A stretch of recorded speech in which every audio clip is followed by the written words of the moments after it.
Assalamualaikum warahmatullahi wabarakatuh. Perkenalkan, nama saya Ibnu Fatagani dengan NPM 25783119. Di sini saya akan eh, mengerjakan soal base data, yaitu tentang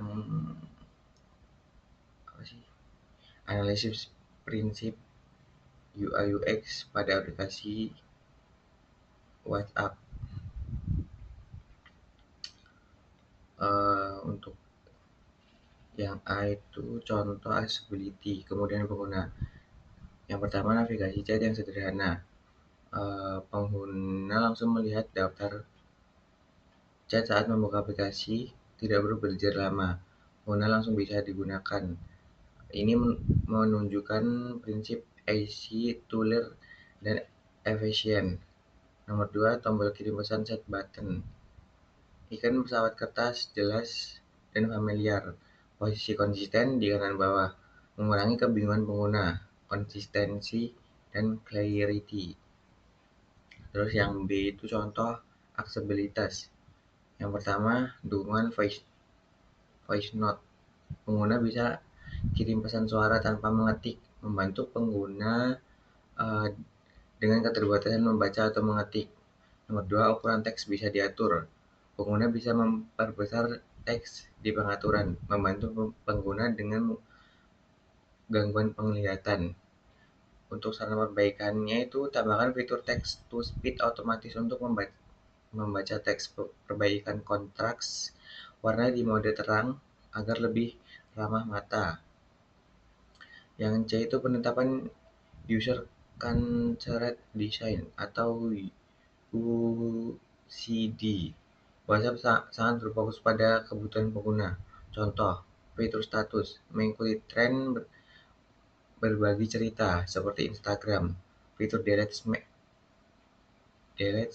message karena pengguna butuh kontrol atas pesan. Terus selanjutnya fitur multi device menjawab kebutuhan kerja fleksibel. Hipotesis, WhatsApp melakukan riset pengguna, user research dan terupdate berdasarkan feedback pengguna. Nomor 2 itu proses perancangan UI, ide ke implementasi fitur polling. Yang pertama itu A. Yang A itu ada kerangka awal atau wireframe. Elemen yang ada itu input pertanyaan polling, input pilihan jawaban, opsi A, B, C, dan seterusnya, tombol tambah opsi, tombol submit atau buat polling, preview sederhana. Fokusnya itu pada struktur bukan desain. Terus B, ada prototype, simulasi interaksi. Interaksi yang disimulasikan, klik tambah opsi, muncul di kolom baru, klik saat submit, polling tampil di feed,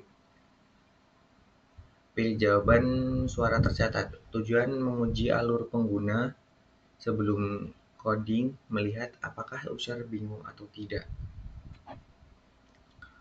Nomor yang C itu ada mockup atau desain visual. 3 elemen yang diperhatikan, warna, font, icon. Yang D itu pentingnya ketiga tahapan. Yang pertama itu tahapan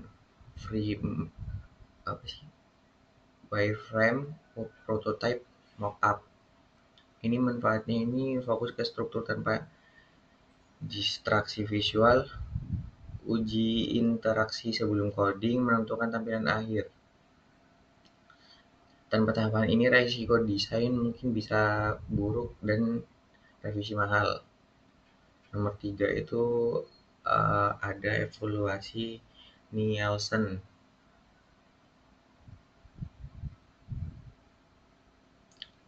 Untuk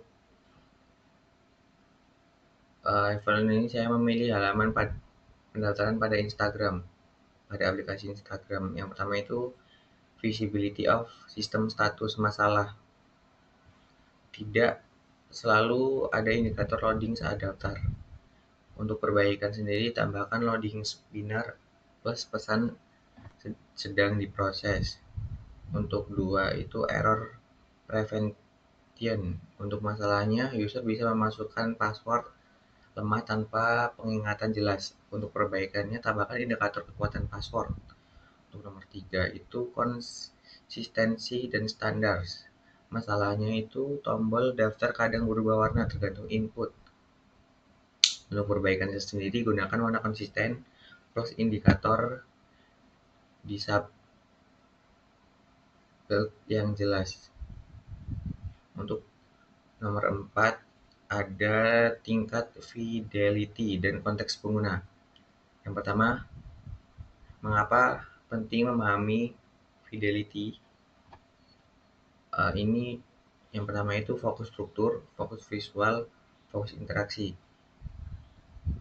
Tahap memahami ini bisa langsung desain tanpa konsep hasil tidak optimal. Kapan langsung high fidelity prototype? Contoh skenario, redesign kecil, misal tombol atau warna. Deadline sangat cepat, sudah ada desain lama sebagai referensi. Keuntungan lebih cepat, langsung terlihat realistis. Tapi ada juga resikonya itu ide kurang matang bisa melewatkan masalah usability. Terus selanjutnya revisi lebih mahal. Untuk kesimpulan singkatnya itu UI penting untuk kenyamanan dan kepuasan pengguna. Proses desain harus bertahap. Terus evaluasi usability membantu menemukan masalah sejak awal. Terus memahami fidelity membantu memilih strategi desain yang tepat. Mungkin begitu penjelasan singkat tentang soal yang tadi. Kurang lebihnya saya mohon maaf. Saya akhiri. Wassalamualaikum warahmatullahi wabarakatuh.